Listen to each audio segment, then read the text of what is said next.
we got a great show. This is Address the Culture. I'm your man, Pstock, and the show keeps going.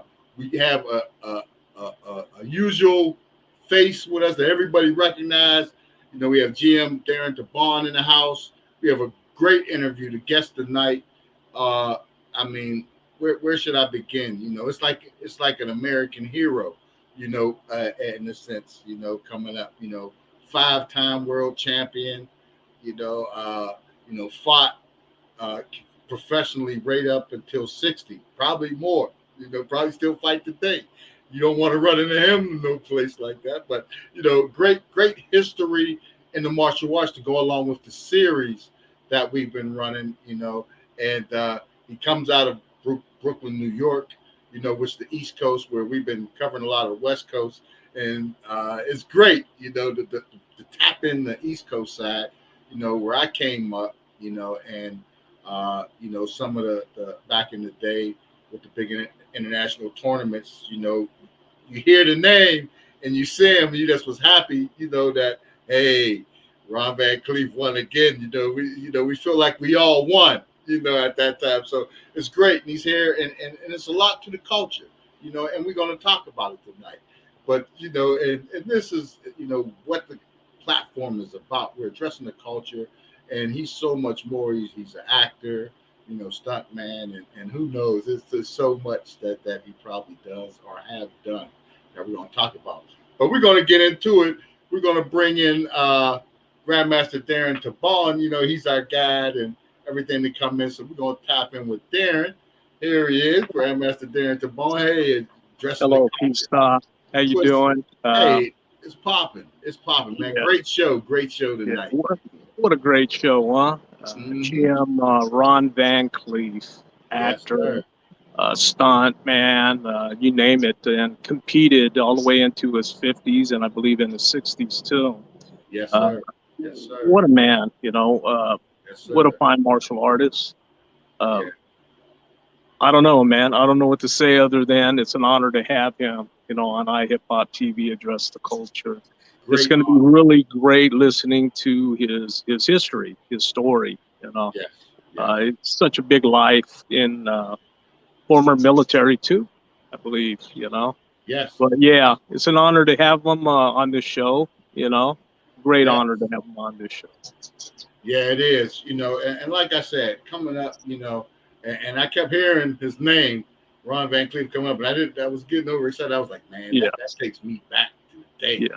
You know, I mean, with the real martial arts, you know, and I mean, back to the day, you know, for the younger viewers, back to the day ain't that long ago. You're talking about, you know, the 2000s still, you know. So I mean, and that's big and it's good, and we like to bring this to the culture and address the culture, and just like what you do with your great grandmasters. Skills and the Angel Cabales and the Eskrima, Strada Eskrima, you know, to keep these legacies going on. Most definitely. And to document them, you know. Yeah. And big shout out to Aladdin 19 as well. Big shout out, brother Aladdin 19, and hopefully Tone Big Wall could jump in here too. Yes, but sir. Yeah, I'm excited, you know. Yeah, it's great, you know, and to have these type of actions. That's what I'm saying, you know. I feel like it's almost like Christmas, you know, and it always seems that way with, you know, we have, you know, people on, you know, that are great, and they're all great, and they represent their arts, you know, well, you know, and these are great shows, you know. So definitely comment, subscribe, tap in, you know, follow our guests. If you don't know who Ron Van Clief is, you're gonna know tonight. But definitely follow and check him out. You know, very, very, very great career and still going. You know, so we're gonna take a break real quick. We're gonna tap out there, and then we're gonna bring in Ron Van Clief. You know, it's like let's make it happen.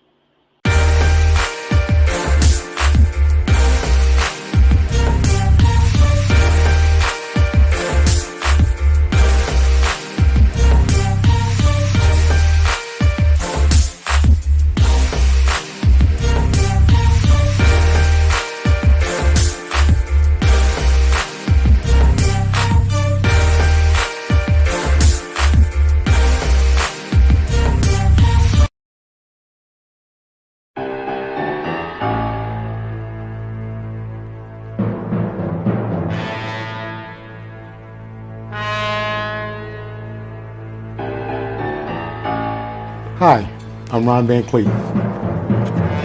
This is my book, The Hanged Man. I was lynched by the Ku Klux Klan in 1963 in Kingston, North Carolina. This is my story. All right, and we are back, and we have Grandmaster Shihan van Clief in the house. Welcome to Address the Culture, sir. I mean, Thank you so much. It's an honor and a privilege. Welcome.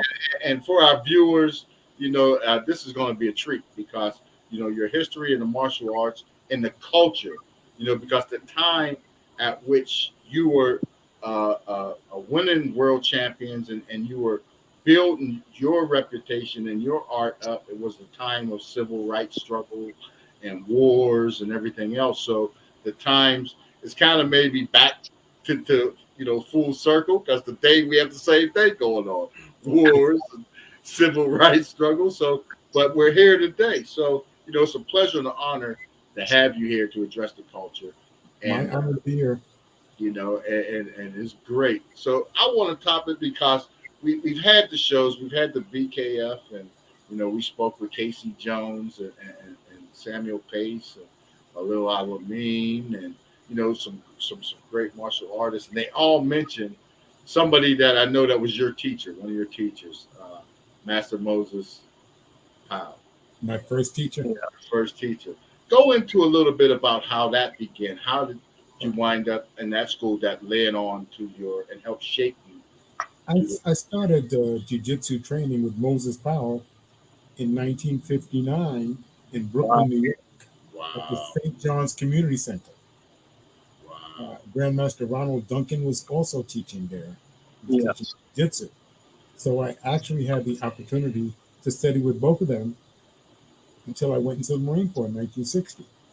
So it was a great experience for me because I was only 16 when I met them. And I went in the Marine Corps at 17. I signed myself in. And by the time my family knew where I was in boot camp in Paris Island. So, thank you for your service as well, too. Yeah, most definitely. Thank you for your service. I was in the Marine Corps in 1960, and I got my honorable discharge in 1966. My active duty time ended in 1965 when I came back from Vietnam, and I became a New York City policeman from 1965 to 1969. I was with the Negro Ensemble Company at the time, learning how to be a thespian, a theater actor. Yes. I came up with Moses Gunn, Robert Hooks. Oh, yeah. Great. Steve Carter. So many of the legends in the theater. Yes. It was a wonderful, wonderful experience in the Negro Ensemble Company. It allowed me to form what I call the Shihan van Clief Company at that time. So we did martial arts sequences like live movies, but on stage with sound effects and all kinds of stuff. It was pretty interesting, Douglas Turner Ward was my mentor. So many great actors, Raymond St. Jacques, so many great actors went through. It was amazing, And from the Negro Ensemble Company, I met so many actors, and I decided that I was interested in it. And I joined the Screen Actors Guild, worked as an extra for many years. My first gig really was a stunt driver, car driver, in a show called Kojak. I met Kojak. And yes. It was a wonderful experience to start in the business. Yes. Yeah. His brother George was so kind and so generous. They really helped me to understand the business. I had just gotten out of the Marine Corps. I was a policeman, and so I was wanting to change I didn't enjoy being a policeman in New York. I was going to ask you that because you only spent 4 years. Yeah, Like there 4 or 5 was a years. lot of racism Yeah. in the police department. Right. You know, I was lynched in 1963 in Kingston, North Carolina. You was lynched. I was lynched. I spent 3 months in the hospital. They knocked out 10 of my teeth. They broke my jaw, broke my nose, crushed my eye socket, broke 6 ribs, broke my arm, and broke my leg while I was serving as a Marine because I did not want to go to the back of a bus. As a black in uniform. I was at Camp Lejeune. I was going home for the weekend. You know how you go up to the circle to ride up? They got me. Wow. So in uniform. In uniform. So I mean, I was really hurt physically, you know, and no one knew where I was. So the Marine Corps had given me AWOL. Oh, yeah. Had the MPs and everybody looking for me to give me a court martial and everything. And I was in the hospital with my jaw wired and my eye couldn't talk. It was something, you know. And this was before you, after Vietnam or before? Before. Wow. Yeah. Wow. So that was, I mean, that's what made me write my book in 2011, The Hank Man, My Life Story, starting out with that experience. Yeah. So how has that, even though you achieved a whole lot, how was that experience a part of shaping the way you want to go from that point on? Well, it definitely changed my attitude towards the world. I was a young kid that knew nothing other than drawing, illustration, artwork, and martial arts. I didn't know anything. My father was a merchant marine. I didn't know at that point, but he had PTSD, combat fatigue, whatever you want to call it. Right. He had been torpedoed in the war a couple of times, and he saw a couple of hundred of his friends die in the water from sharks. Yeah. So my father lived through that. He came home. He was very isolated from us. He was a heroin addict. So I left home early because my father was very abusive. And I only had a brother, and he was killed in Vietnam in 1966 when he was 22, my brother Pete. So the military changed my whole life because I didn't have any experience with the world. Brooklyn kid, boys' high school. Yeah. I didn't know anything, but to undergo something like that at such a young age, then going to Vietnam, and I'm in an M60 machine gun. Here I am shooting people, and I have suffered from PTSD from that point on, my whole life. I wound up going in the hospital in 2011 to be treated. I went into a combat PTSD program in Lyons, New Jersey, at the VA hospital. Spent 4 months there, in residence.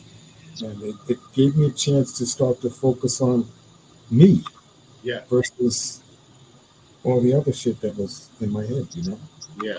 And, PTSD is something that you look okay, but you're not okay. Everything you look at or think about or hear is a different reflection of life.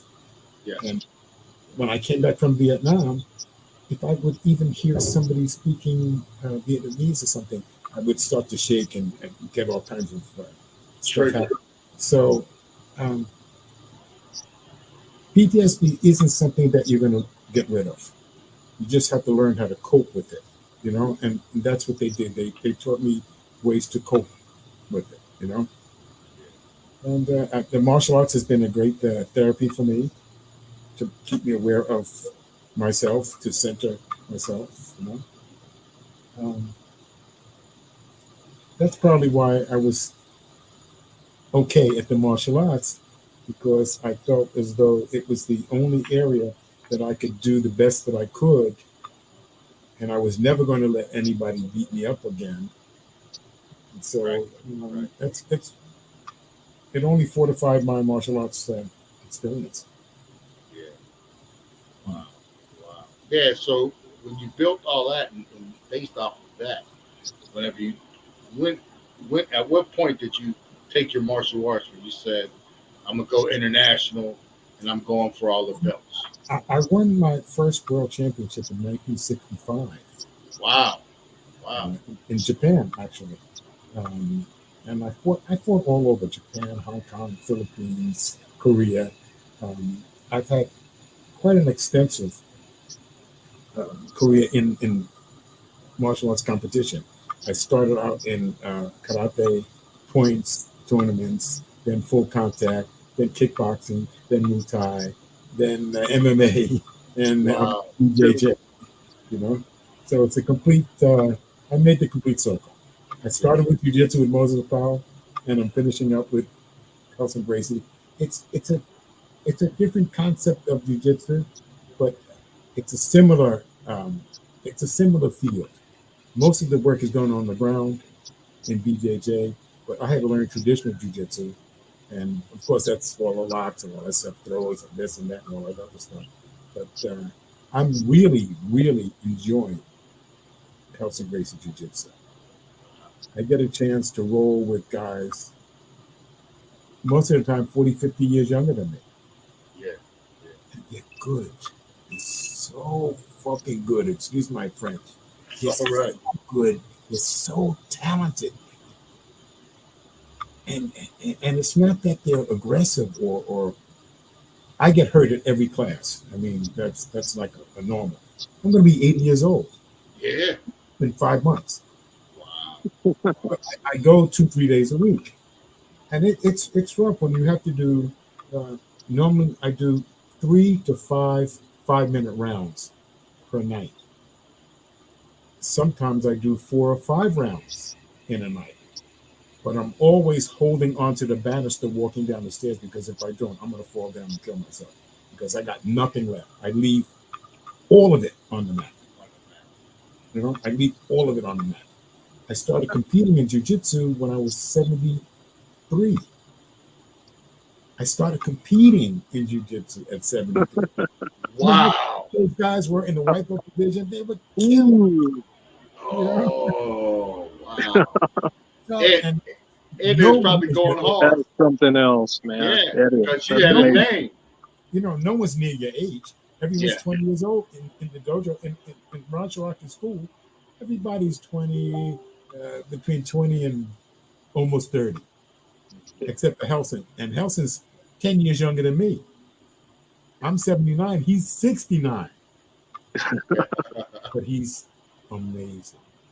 I watch him roll, and he's probably maybe 140 pounds. He just goes through the guys like nothing. It's so beautiful to watch someone that has that expertise. You know, I mean, he's amazing. You know, he tells me, "Are you using too much strength? Take your time, relax." I had 5 ribs broken 6 years ago. I was rolling with a 6'8", 320-pound purple belt. Wow. This guy smashed me. 5 broken ribs. I bit through my tongue. I had 4 stitches on the top and 3 on the bottom. I bit through my tongue. So that was my first big injury from jiu-jitsu. I was out for almost a year, where I couldn't even touch my ribs. You know what I mean? You know, 5 ribs when they're broken, you can't breathe properly. You can't breathe. Yeah. You bend over, you're hurting. Really, it was really bad. It was really bad. But you know, I came out of it, and when I got myself a silver medal at the Worlds, you know what I mean? 2 years ago, I fought. I was 77. 2 years ago, I fought at the Worlds. I lost my second match, and I lost my second match to the guy that won the whole division. So it was like, yay! Yeah. He didn't submit me. He beat me on points. You know. Okay. So it was. I love the BJJ. I really do. I'm more enthusiastic about this than I ever was about the karate and the kung fu. Wow. Maybe because I'm older and I appreciate it. You know, when I was young, I just did it. You know, just getting a man to spar with this one. It didn't matter. Now, it's the highlight of my day to go to the dojo. You know, it's the highlight of my day to go to the dojo. And these guys are so good. They're so good. Great. And, you know, I'm in line for purple belt. I'm going to test probably within the next 6 months. And I don't feel ready. I thought I was a terrible purple belt, but, you know, you get stripes in between the belts, right? I have my 4th stripe on my purple belt. And I've been purple belt 2 years now. So it took me 5 years as a white belt, 3 years as a blue belt, and the rest of the time to make purple. And I made purple 3 years ago. So it's been, you know, it's a grind. It's a grind, but it's amazing. It's so beautiful. I'm depressed because I never see anyone my age on the mat. Oh, yeah. The oldest I've seen on the mat was 60, other than Helsa Gracie, you know, the Grandmaster. Yeah. Other than him, I've only seen one person anywhere near my age. And it's depressing because you would think that there would be more people older that would do it because they realize the value of it. You know what I mean? It's important to keep active. If you don't, you just become a fat piece of junk. You know what I mean? And then your bones hurt, I have arthritis, all the stuff. I had surgery in my eye. I was sparring with Billy Blanks maybe 15 years ago. You know, you drop your hand for a second, not thinking. He kicked my hand, my thumb went in my eye came out of socket, fell into my hand. I'm on my hands and knees in his dojo, holding my eye, blood dripping through my fingers. Stupid me, I'm trying to push my eye back in. Crazy, right? Wow. I wound up having to go in the hospital and all that kind of stuff and had surgery, yada, yada, yada, yada. 15 years later, I have cataract surgery. The doctor looks in my eye and says, you have a lot of damage in your eye. And so my eye rejected the implant. I developed a condition called the, well, I can't think of the name of it right now.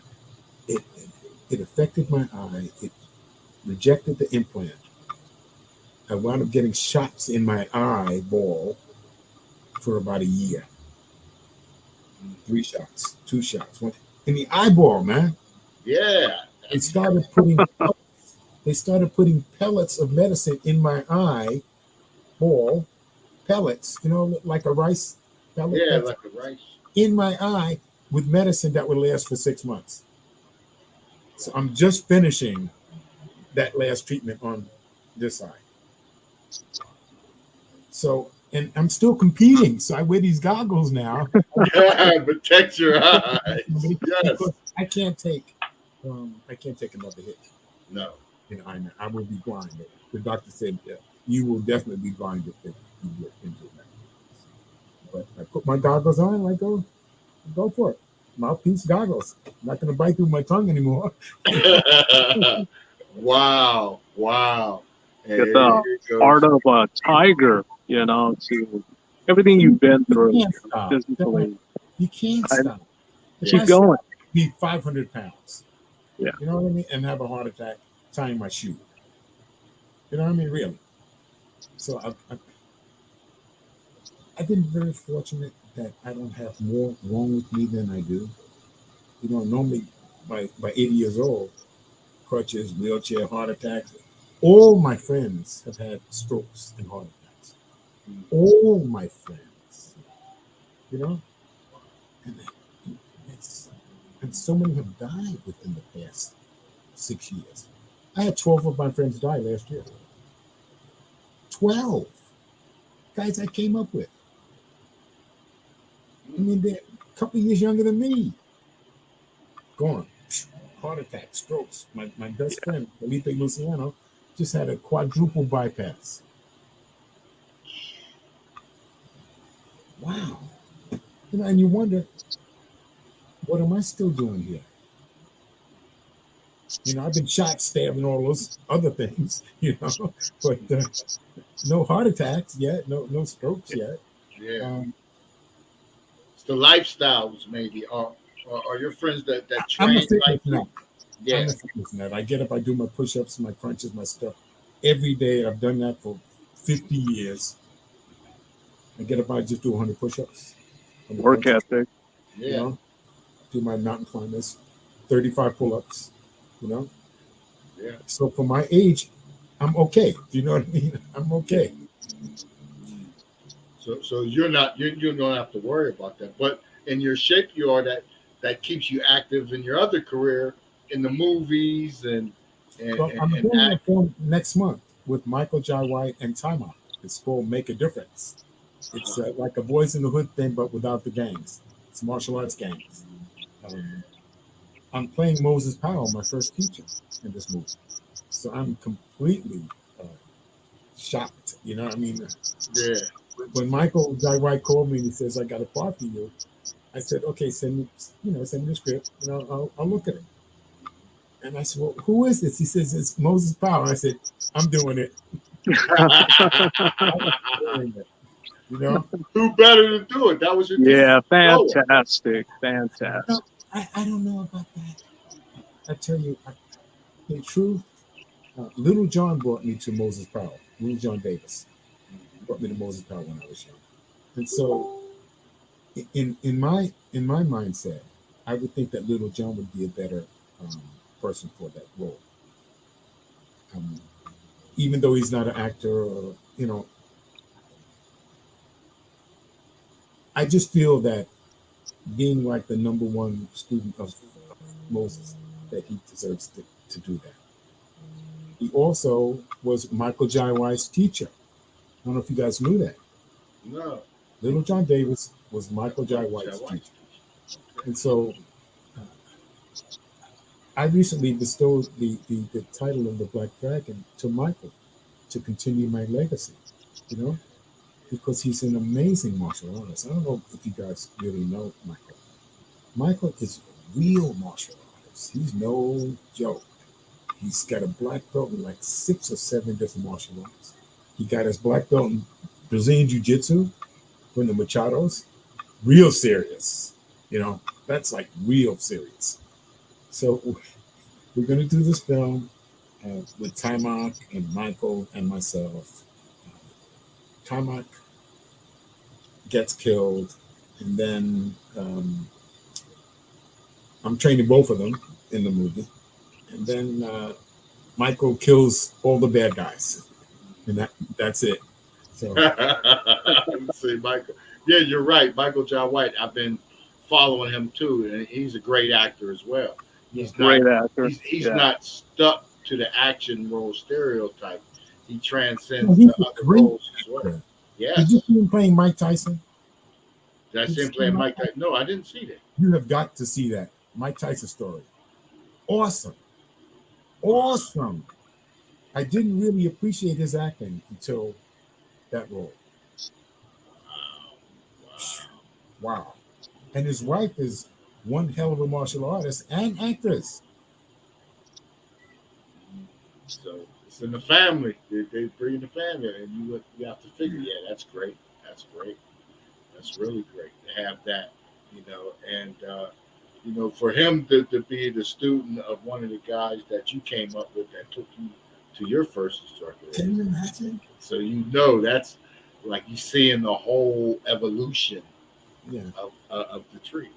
I mean, I would even give up my part in this movie if Little John would take it. I would. Just because of my respect for Little John. You know? I mean, that's huge. I love the idea of playing my teacher and another film and things, but John hasn't done stuff like that, and I think it would be good for him. You know? Mm-hmm. And he'll probably work on the film in some capacity, I would think. You know? Oh yeah. He's probably consulting. Then I have another film in the works with Steven Seagal, and we're supposed to shoot that next summer. So this is one of those trafficking movies. I did one 2 years ago called Snow Black. It's on Tubi and all of those streaming services. Yes, Snow Black. It's a trafficking movie where this woman gets trafficked and they kill her daughter or sister, and she has to go on a revenge thing. So I love these films where the women go out and kill everybody. Like that. They take the revenge out. That's big. That's big. And so I'm playing her father. They even kill me. Wow. They stab me to death.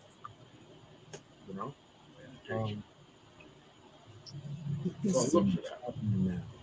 There's so much happening, Yeah. I'm really trying to get back to writing again. I just finished my motivational book. It's called Sentences, sentence with a Z. Sentences. It's the Tao of the Black Dragon, and it's actually the layman's guide to Zen psychotherapy. So what I'm trying to do is give people a way of looking at martial arts through a therapeutical viewpoint, in that the ideologies and the physiologies of martial arts can be used to develop your persona, to develop your way of looking at the world, because martial arts is really a microcosm of the world. Yes. Good shit, the bad shit, you select what you want and you just keep going. But I don't want to get off the subject. I'm sorry. That's real big. Hey, no worries. What we're going to do is we're going to take a quick break, and then we're going to come back. And I want to get into that because you spurred something about the martial arts as something. It's something I've mentioned to some of our other guests, and I'm dying to hear what you would like to say about that. Sure. So we're going to take a quick break, and then we'll be right back with Ron Van Clief, y'all. Greetings. I am the Hammer, a.k.a. Fred Williamson. I'm here to let you know that I am proud and honored to stand alongside all the inductees into the 2021 Ultimate Warrior Hall of Fame. You have discovered that hard work and dedication brings success. Congratulations to all of you. And may we all continue to be successful in all our challenges. Semper Fi. I am Kamal Chukwanika, and I would like to thank Shidoshi Ron Van Clief and Grandmaster Aldo Calkis, two living legends, for my nomination and induction into the Ultimate Warriors Hall of Fame for 2022. I am honored and humbled to be amongst other great martial artists receiving this prestigious award. Once again, thank you very much. Hi, this is Michael J. White, and I am honored to be inducted into the Ultimate Warrior Hall of Fame by two such legends as Grandmaster Al Dacascos and Grandmaster Ron Van Clief. Grandmaster Dacascos has dedicated his entire life to the martial arts, as well as Grandmaster Ron Van Clief, who's not only dedicated his life, but has dedicated his name to me, Michael, the Black Dragon, Jai White. And I wear that with a great deal of honor and pride. Us.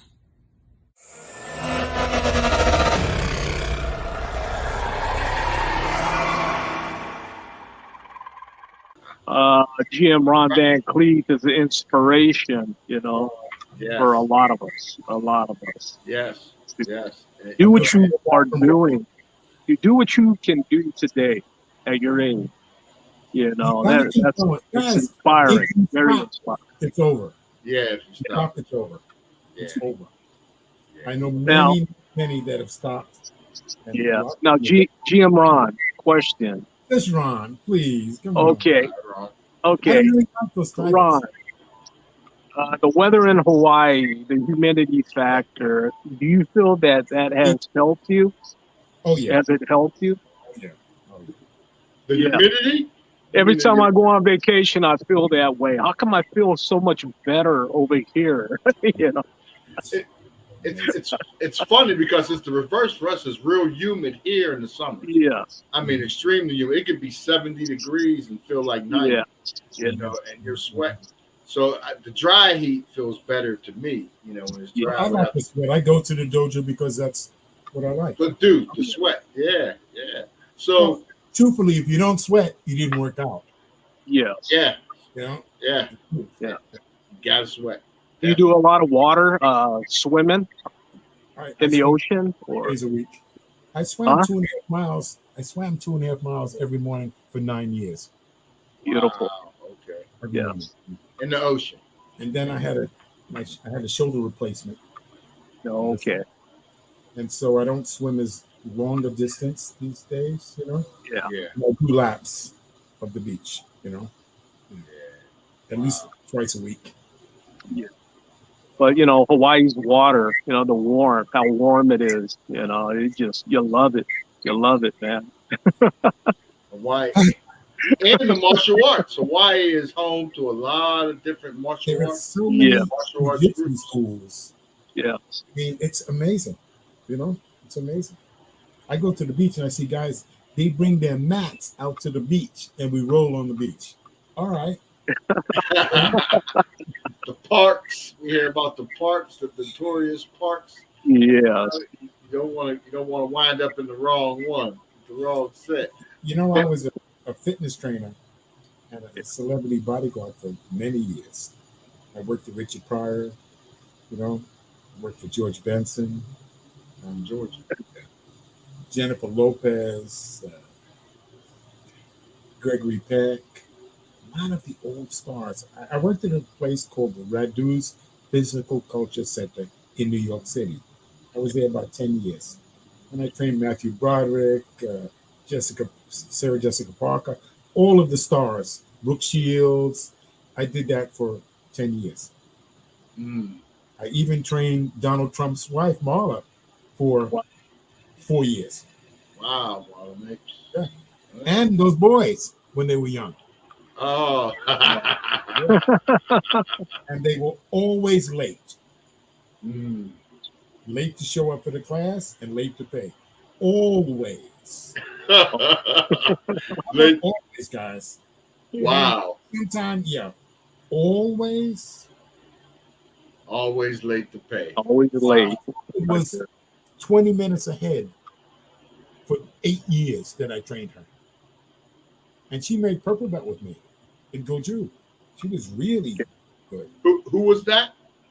Cindy Crawford. Oh, Cindy Crawford. Cindy Crawford. Wow. Yeah. I trained Bianca Jagger for about 5 years. You know? So there were a lot of stars that went through there. Interesting days, you know. Then I started bodyguarding Richard Pryor. Then I worked for Eddie Murphy for a while. And just, you know. Get the mix up, mix it up a little bit. I enjoyed working for George Benson. We did like 4 or 5 world tours together, you know. He's a homeboy. He's from Pittsburgh. Yeah, he was just here. 2 years ago. I thought he was living in Hawaii now. No, he sold his house in Maui. He's in Arizona. Oh, okay. Yeah, he went to high school. Very good karate man and aikido man. Very good. I trained him personally for over 6 years. Yeah.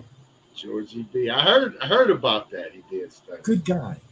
Really kind man. Jehovah's Witness. I used to go door to door with him to do his thing, you know. I didn't know that. I didn't know he was Jehovah's Witness. Yeah, very interesting. You know, when you this may not sound right, but when you're filthy rich and you believe in something like that, that says something. You know, that means he really does believe. You know what I mean? Mm-hmm. It's not fake. A lot of poor people, God this or whatever. He believes, and he's been so helpful to so many people, including myself, throughout my life. You know, what a wonderful man. That's all I can say. A wonderful man. And Richard Pryor was a wonderful man. People don't even know. Richard was a wonderful man. Crazy as hell. Yeah. Wonderful guy. Generous, kind, shy. Very shy. I believe it. A lot of comics are. Watching his stand-up, you would not think he was a shy person. For somebody that could capture an audience like he did. He grew up, you know. Mother was a madam. I mean, he sings a lot of stuff. Yeah. When I was young, I had no concept of drugs until I went in the military. You know, I really didn't. I saw guys drinking all the time. But my father was a heroin addict. I remember when I was maybe 10 or 11 years old, my father fell asleep on a radiator and burnt his whole arm and back. You know, radiators, those old radiators? Yeah, they're hot. My brother and I pulled him off it, and the skin came off with it. He didn't even know anything happened. It didn't even, I mean, I'm talking about a patch a foot long and 10 inches wide. Wow. Blood was pouring out. He didn't say one word. He just nodded back out. It's like, wow. My father didn't want me to go in the military.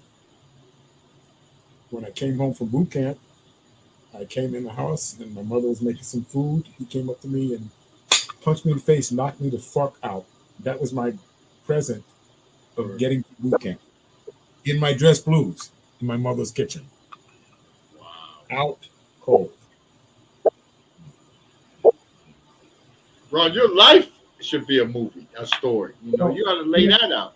I produced my documentary film, The Hangman, a couple of years ago, and it's just now, I finally got distribution.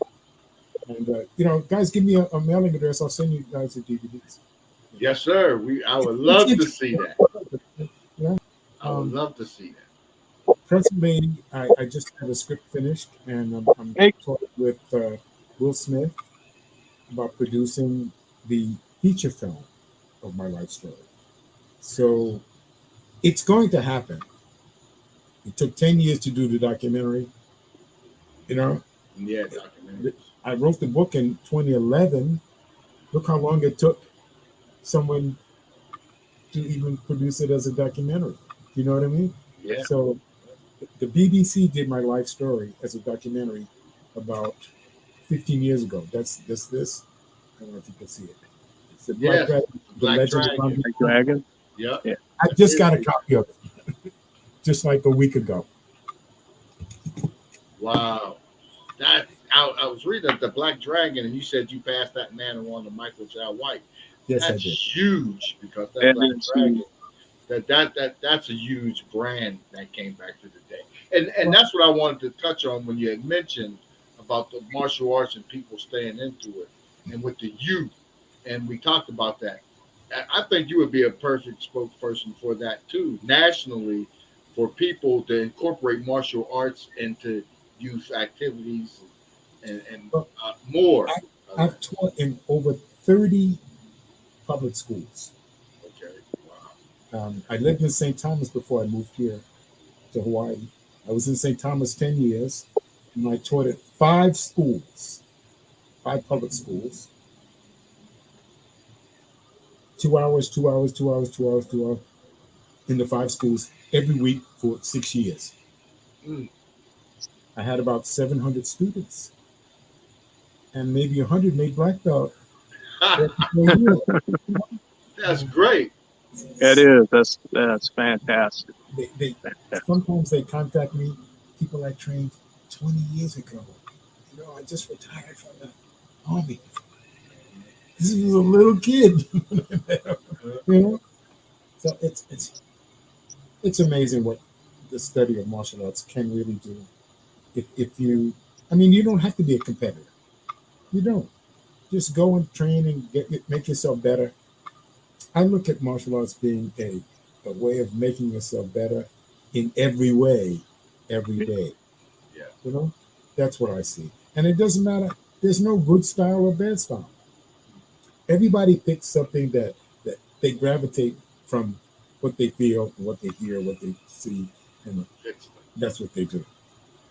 There's no all-encompassing style. There's no magic one style that fits every case. You know, I did martial arts for over 50 years, and then I realized that I had no ground game. Wowee. And it took the experience of me fighting Hoist at UFC 4, December 16th, 1994. Took 4 minutes. He choked me out. Actually, didn't finish the joke, but I tapped, you know, and it gave me the opportunity to start to reevaluate my training. I don't believe that BJJ or jiu-jitsu or anything is a cure-all, but I believe that every person that studies martial arts should have a ground game. That has to be part of your study. Your whole Has to be. How can you be, I just stand up for 60 years before I even thought about anything. When I fought Hoist, I sometimes think that because I broke my ankle 1 week before I fought Hoist, that it had an effect on my performance and all that kind of stuff. But that's bullshit. Even if I was at my best, I wouldn't have beat Hoist then at that game. Their game is close the gap, take whatever abuse it is to close, get the clinch, take you down, boom. Once you go to the ground, any of the jiu-jitsu forms will take you. Really. So it was a really good experience for me in that I threw a kick, he blocked it, my ankle that I was supporting on collapsed, and he took me down, and we continued from there. But it was a wonderful. I wouldn't trade it for $1 million. That's how great the experience was. And for them to select me to be the commissioner after that was a dream. A dream. Yeah. That is. I got a chance to write all the rules. I went to court for the UFC. I went in front of Senator Kane. Yeah. He called me a bulldog, an animal, just so much. But it gave me the UFC gave me the opportunity to experiment in as far as making the show more telegenic.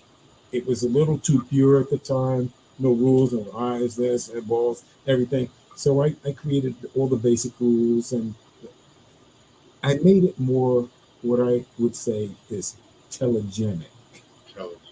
In that they could get the pay-per-view monies, And it started to look like WWF. That's when I left. It was pure. They started creating these fights with mismatches. It's almost like knowing the winner ahead of time, that kind of stuff. And it just didn't sit right with me, And I just walked in one day and I resigned. It was no big deal. To me, it was just it was a great job. The money was fucking great, but I didn't want to be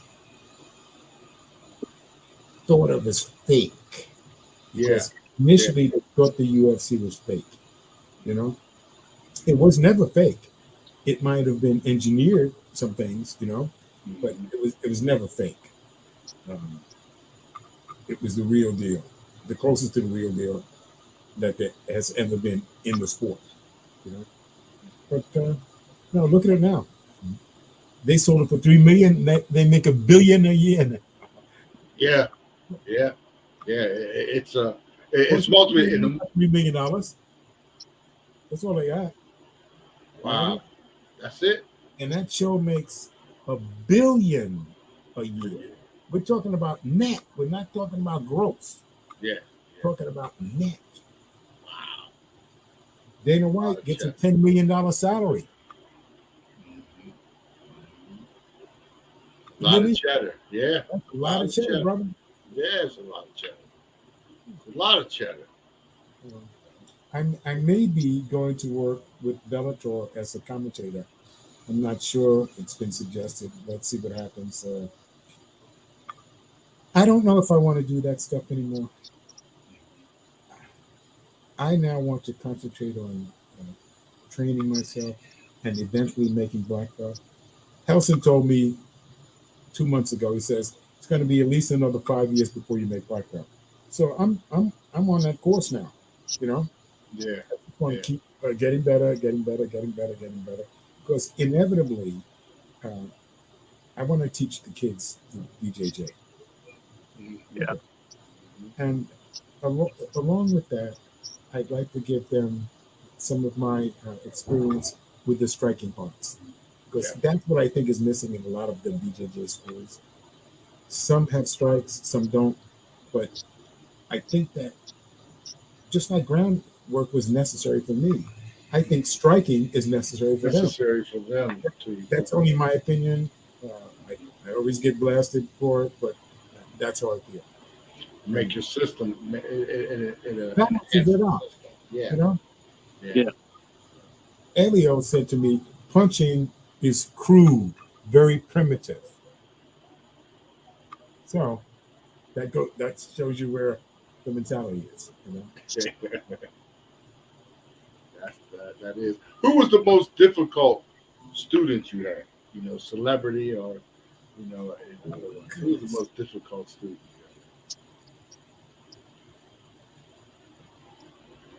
Besides the late Trump. Frankie Crocker. Do you remember Frankie Crocker? He was a DJ in the 60s and 70s in New York City. The guy that started, 108.3 or something. He started his own brand of bringing songs to light that people never heard before. Frankie was the Dick Clark of R&B. An amazing guy, but he studied with me. He enjoyed weapons, so we did knives, sword, and chaku, you know, spear, bows. He's everything.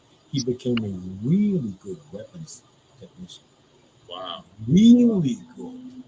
But he passed away, and I think 1998. Pancreatic cancer. But he was always late. Always late too. We were friends. You know, not just, he wasn't my client like Marla was. You know what I mean? Yeah. We were friends. And we used to hang out at Leviticus, the clubs in New York, and the Dome, the Electric Circus, and, you know, we used to do acid together and stuff. You know, those were days when it was all sex, drugs, and rock and roll. Yeah. You know, I hung out with Mick Jagger for a lot of years.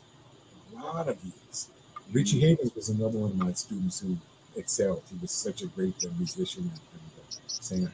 So I worked for James Brown and Wilson Pickett. I've been on the road with those guys. Wow, yeah. Cool. So you're exposed to the women, the drugs, the parties. Oh my goodness. I bet you got some stories that you don't want to put out there right now. Unbelievable, you know? Yeah. You know, I lived in LA for about 10 years, you know, but I just got tired of having to drive every place. Oh, yeah. I just got tired. I was working for Eddie Murphy at the time. And just one day I just said, you know what? I'm going back to the East Coast. I'm tired of driving all the time. Traffic. And, the West Coast martial arts scene is different than on the East Coast. East Coast is a little more grungy and a little more, I think, serious. The Hollywood thing, everybody's the best. You know, there's a grandmaster on every corner. You know what I mean? Have you met Stephen Muhammad? Oh, Steve Muhammad beat me one time. He beat me at the International Championship in Long Beach, California, at Parker's Tournament. Wow. But he and I went to Panama together maybe 4 or 5 years ago. I said, do you remember when you beat me at the International? He said, no, I don't remember. Why would you remember? He beat like 8 guys in a row. He was beating guys. Wow. What a wonderful man. And even Bruce told me, he's the fastest hands he's ever seen. Bruce started training me in Jeet Kune Do and Wing Chun. He's the one that introduced me to Leon Tang and Seto Kwok and all these great Wing Chun masters, you know. And so Wing Chun really helped me in my 60 years of competition because it allowed me to block and counter at the same time, and I had really good reflexes. I mean, it's something that is really good for tournament you know, boom, you're done. It's over. You know. So you're saying Bruce Lee ain't want no smoke with Stephen Muhammad? Huh? Oh, he beat me with 3 groin kicks. Oh, 3 groin kicks. Every time I see him, I tell him, we both laugh. We laugh like fools. You know? I don't remember. I said, I know you don't remember. I was just another bum that you beat in eliminations.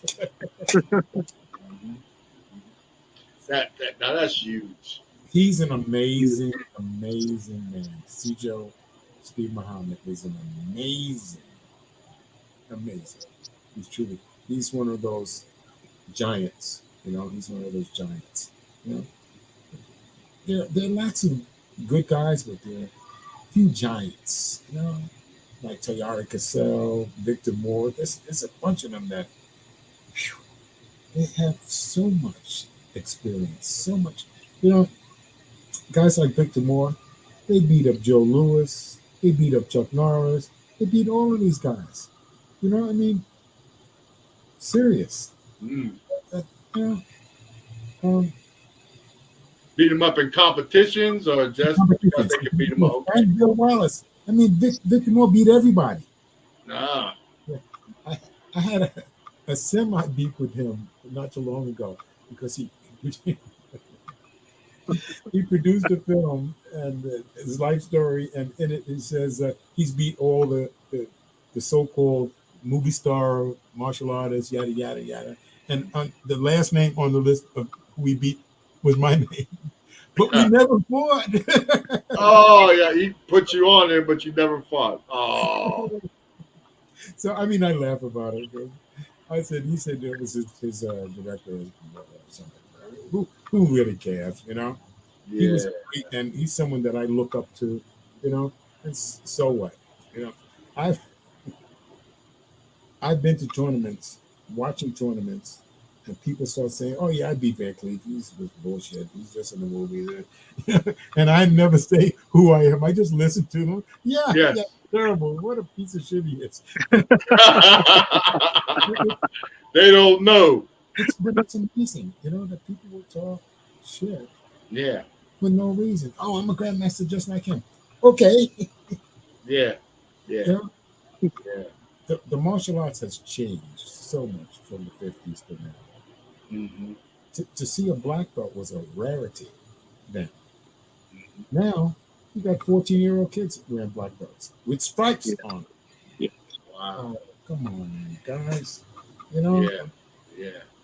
It's depressing to see what has happened. Commercialization part of it. There's so many great supreme grandmasters. That's why when someone says GM or grandmaster to me, I almost get a fucking earache because I can't adhere to someone relating to me that way. I've never called myself a grandmaster. I'll never be. Let's take one of my teachers, Moses Powell. I'll never be a pimple on his ass. You understand? Peter Urban, same thing. So I believe, this is my personal opinion only, guys, that the term grandmaster is a misnomer. It's used so much that it's almost nothing, you know? Yes. I got you. It took the value out of it with the commercialization. Yeah. You know, I went to a tournament, and I don't go to tournaments often anymore. I went to one about 8 years ago in New Jersey. And there was a guy, he was a 10th degree red belt. You know what a 10th degree red belt is? That's like a supreme grandmaster. He was 20 years old, man. Said, impossible. And he said to me, I'm a grandmaster just like you. I said, okay, what can you say? Nothing you can say. There's nothing you can say. That's like our friend Aladdin 19. He was a master before 21. I think he was one of the first who became a master before 21. Yeah. You know, I can see a master. You know, Bruce Lee was a master, and he didn't train for that long. You guys know that? He really didn't. The period of time that he trained wasn't that long. He didn't train with Yip Man for very long at all. So his experience really came from when he came to America. He started mixing the different things that he saw. I trained with Bruce maybe a half a dozen times. Really talented, really philosophical, great guy. He always had the best weed. Always. When he gave me the name the Black Dragon, this is like 1969, 68. I lost a championship in New York at the All American, and Bruce was sitting ringside, and he says, "You're the Black Dragon." I said, "What? I just got my ass handed to me by Joe Hayes." Right? He says, "No. You are the Black Dragon, man. I watched you fight 6 fights in a row. You beat everybody." Yeah, but I lost to. He said, "But that doesn't mean anything. You've shown this, and that is that." So amazing. So that's 1966, 67. In 1974, I made my first film, The Black Dragon. So I said, "Damn, Bruce, you're fucking right." You know what I mean? Wow. He do right on the money. And what a cool guy. I mean, after the tournament, we went back to his hotel in New York. We hung out, we smoked, we talked shit until 4 o'clock in the morning. Really, really down to earth guy. I mean? Yes. A lot of people are like who you think are really great in the martial arts aren't nice people. Right. Give us an example of one. Let's throw one out there. So okay. Darren might know him. I auditioned for a film called The Black Samurai. Okay. Eventually, Jim Kelly did the film, but I was the one that was selected for it, and I read the script and I did all this stuff, and I realized that it was a shit production. It was like a very low budget kind of thing, and I decided I didn't want to do it. B movie, huh? Yeah. Well, C movie. Let's say C. C. and so Jim did it, The Black Samurai, and it's so bad. It's so bad because a 12-year-old kid wrote the script. The producer's son wrote the script. Wow. That's old Hollywood, right? Back then. My wife and I just watched that on television the other day on Tubi or one of those streaming services. Yeah. The stories, the Black Samurai books, Mark Olden wrote them. It's the series of books. They were really good, like a Black James Bond. Right. Really good stuff. If you get a chance to look them up, the Black Samurai series, really good. They chose one of the books, and it was subtitled The Warlock. A lot of mumbo jumbo, voodoo, bullshit. It was shot in either Thailand or the Philippines. But you could see it was a low budget because they kept using the same stunt people all the way through the movie. 8 people here, then same 8 people here, but with different clothes, but the same people. Yeah. It was a low budget thing. And the guy that produced the Green Hornet series for television, Larry Jordan. Oh, yeah. And his son wrote the script. I bailed on it about a week before we were supposed to start shooting. I forgot what excuse I gave him, and then I said, "Well, I'll call Jim. He'll do it." And I called him. He said, "Yeah." After he did it, he called me. He says, "What a piece of shit that was." It was a payday. Yeah. And Jim was a really cool guy. Really, really cool guy. Very kind, generous man. And talented.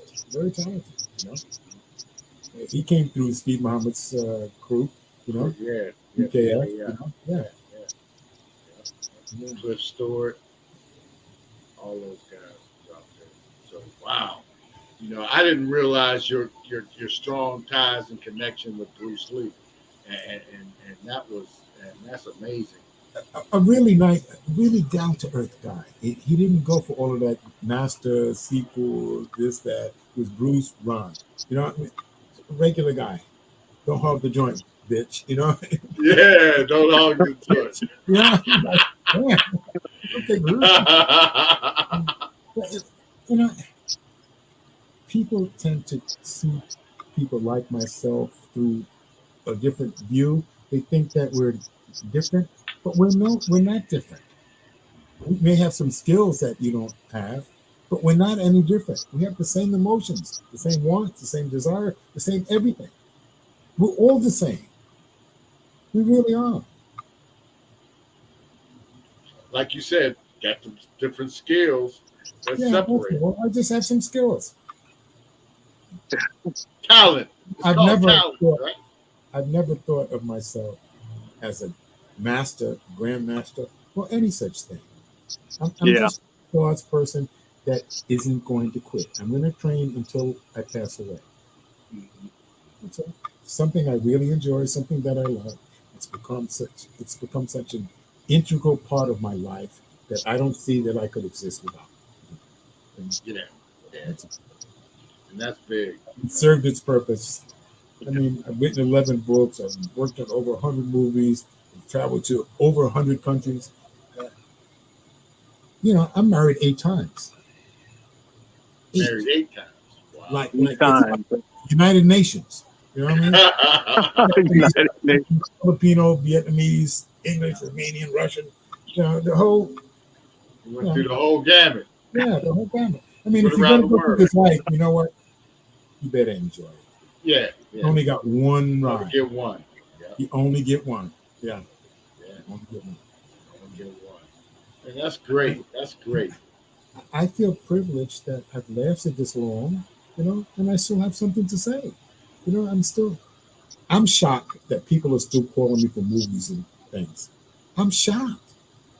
80-year-old guy, man, you know, and wow. Got talent, and people, if they keep calling you that for the movies, they know you're reliable and you're going to deliver on whatever role they put you in. That's what it's about. That's what track record. Track record. That's right. Track record. And you can whip an ass if somebody get out of line over there. I don't know about any of that stuff. I get my ass handed to me every night I go to jiu-jitsu. I do. I feel good because I'm able to stay with those young guys, and whether I submit them or not, it really doesn't mean anything to me anymore. What means something to me now is that when I go out, that each person gets 100%. Yeah. Get 100% of what I got. And I leave it, really, guys, I leave it all on the mat. Sometimes I do 4 or 5 rounds. You know, 4 or 5 5-minute rounds are like? Oh, yeah, there's no. Yeah. The sweat is pouring out. Yeah. I'll start to go to leave, and someone will say, "Hey, Ron, let's get one more." And I got to do it. I'm ready to pass out, but I got to do it. It's your spirit. Let's get it, man. Let's get spirit, man. So what would you like your legacy to be whenever they look back like 10, 20 years from now? The man that didn't quit. Yeah. Don't quit on yourself. You know, life is always going to have challenges. It's always going to have obstacles. It's not how hard you get hit. The point is, you got to get up and keep going. Yep. You have to keep going. You know? Yes. I've lost hundreds of matches. Hundreds. So what? You know? Yeah. When I lost to Horace Gracie at the UFC, I took a lot of shit from a lot of people. Oh, Horace kicked your ass, he choked you out, that. But all these busters that were talking that, they wouldn't get on the mat with the balls to get in the octagon. Yeah. You know what I'm saying? Yeah. We can sit and watch the octagon and say, "Oh yeah, I could do that to this guy or this and that." How can you? That's bullshit. Yeah, all of that means nothing. When you step in the octagon yourself, then you deserve to give me your opinion of that. Yeah. So Reality. and I hear shit to this day. Oh, Hoist, they fucked you up or something or that. Hoist and I are the best of friends. Yeah. We never had any animosity. It was just business. Yeah. You know, who's going to make this 50,000? I got 10 grand to fight him. So what? I mean, it was no big deal. You know what I mean? It was no big deal. Everybody said, "Oh man, you lost the horse racing, your reputation, and this and that." I think my reputation took a step up because I entered the octagon and I put myself in that position to see what the fuck I was made of. Yeah. Not what Boyce was made of, not what Dan Severn was made of. Myself. You know? I mean, and that's what life is. You have to continually challenge yourself to get the best from yourself. My goal is every day to do better in every way. Every day. That's my mission. Yeah. Great inspiration to hear that. Great inspiration. For everybody, though. A better version every of age. Every day. Every day you got to work. Every and it's day. not something that you can slide on. I won't do it today. You got to work on it every single day. That's true. So life is on, right? Life is live. Yeah. You're not live. You're dead. You know? Yeah. Yeah. You're still here. Still much to live. It's a beautiful life. No matter how bad it is, you can always, you can always have and see. I'll leave you with one thing. And probably my wife would be pissed off at me, but 6 years ago, I was sitting in a jail cell. Big time. I'm here today. Yeah. Yeah. Yeah. Yeah. And that was a hell of a mission, guys. I say a hell of a mission. Hell of a mission. Wow. 6 years ago. Wow. We can survive anything if we don't give up on ourselves. Most people will give up on you. You know, any stress, you can't give up on yourself.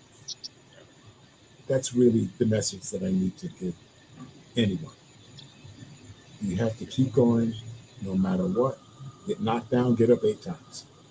You know? Never stop. Yeah, never stop. If I wasn't so old, I'd go back to the UFC again. So you still be doing it?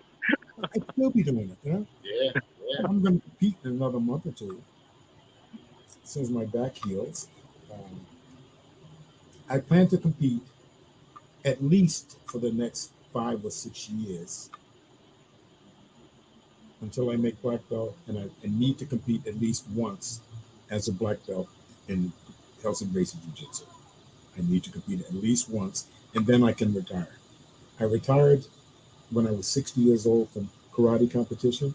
I had won the All-American Championship 15 times, you know, and to win it at 60, wow, that's in form and fighting, you know. And so I said after that, I'm tired of getting punched and kicked and all this stuff. So I'm going to take something that's going to be less abrasive on my body. And I chose Hells Gracie Jiu-Jitsu. I mean, I broke my ribs, bit through my tongue, all kinds of stuff. But there's going to be accidents, you know? Yeah. And if I went with my eyes open, you know, I haven't quit. That 5 ribs broken didn't make me quit, you know? So I'm going to keep going. Just like I would say, I get up every morning and I say, let's go, keep going. There is nothing else. Yeah. That's the mantra that I live by. Yeah. And really, thank you so much, guys. I very rarely get a chance to say what I feel and think, you know, in these interviews. Normally it's questions that just the culture. Yeah. You know, Ron. You just address the culture, you know, yeah, that's what it's about. Yeah, I like to say this. Ron, the world needs more Rons. Okay. This is very inspirational, you know, for it whoever is. watches this show. You're an inspiration, most definitely. You know, I've known of your background, you know, what you did, UFC, all of that, and I said, man, let's see if he wants to be on this show. And you came on. Well, what an honor to have you on the show. What an honor. Big honor. We're glad. And we want you to spin the block. I'd love for you to get on with Big Wall, too, and that'll be hilarious, you know. But you are like Big Wall always says, to end all of our shows. You know, your culture makes you who you are, so make sure people respect it. And that's what you did. You came up from your story today, from the Marines to Vietnam and the lynching while you were in the Marines, to going to Vietnam, to take it to the level. In uniform, which is really bad. It says a lot about it. Does. It does. It says a lot. You know, and the man here, man, kudos to you. You know, give yourself a pat on the back for coming in. For coming in and being a part of the my pleasure, guys. Thank you, sir. We'll see you soon. Thank you so much. Bye. Thank you.